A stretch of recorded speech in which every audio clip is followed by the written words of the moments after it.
नमस्कार। वाइब्रेंट गुजरात में एक और नया स्कैम सामने आया है।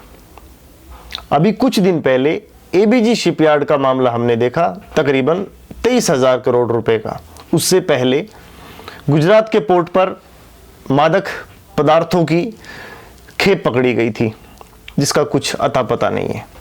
जो लेटेस्ट स्कैम है उसको है कोल स्कैम, यानी कोयला घोटाला, जिसकी अभी तक संभावित जो रकम है जिससे राजस्व को घाटा हुआ है वो है लगभग 6,000 करोड़ रुपए। इस कोल स्कैम के अंदर कौन कौन लोग शामिल हैं, कौन कौन सी एजेंसियां शामिल हैं? इसके अंदर सबसे पहले समझिए कि ये स्कैम हुआ कैसे।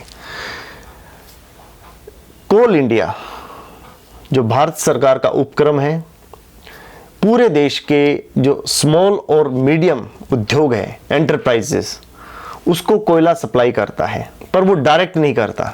मान लीजिए कि आप किसी एक राज्य की, जैसे गुजरात की ही हम बात कर रहे हैं, तो गुजरात राज्य में जो कोयला सप्लाई होगा वो सरकार के द्वारा जो निर्धारित नोडल एजेंसी है पहले उसके पास जाएगा। नोडल एजेंसी उस राज्य में जो अधिसूचित उद्योग हैं कि जिन उद्योगों को कोयला दिया जाना है, उनका डेटा कोल इंडिया के पास भेजेगी और उस हिसाब से कोयला आता है। अब बात करते हैं कि गुजरात में ये सारा घोटाला हुआ कैसे। चलिए नजर डालते हैं।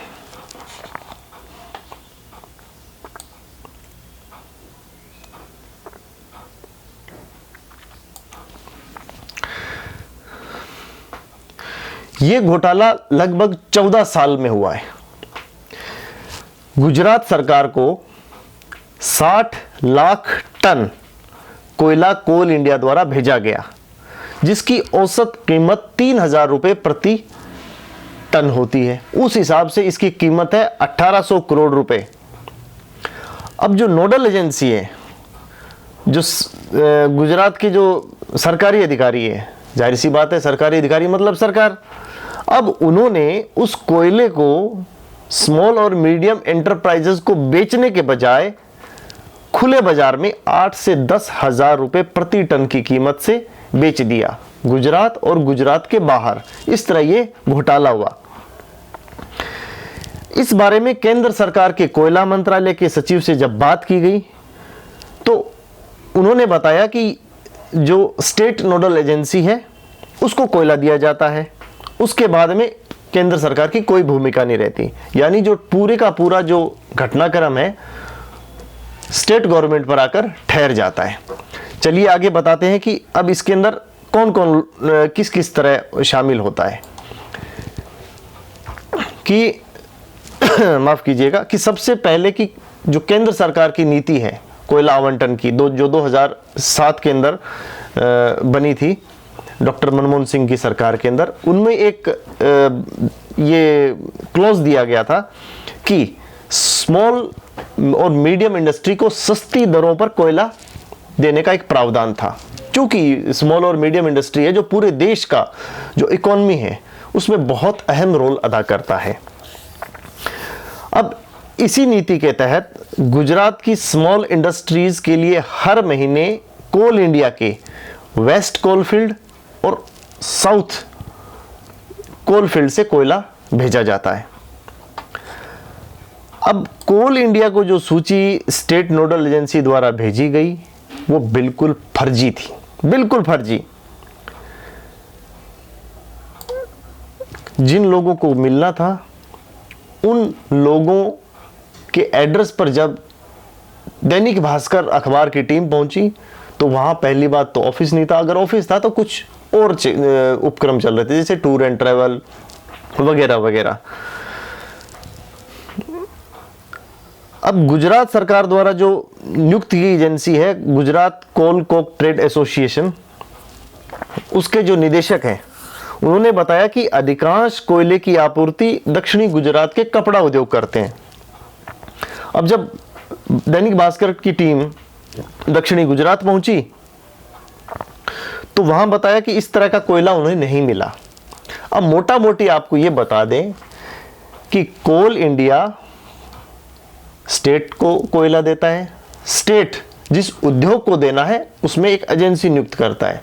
अब एजेंसी ने जो गड़बड़ झाला किया उसके अंदर गुजरात सरकार, और जाहिर सी बात है केंद्र में कोई अधिकारी होगा जिसके साथ मिलीभगत है।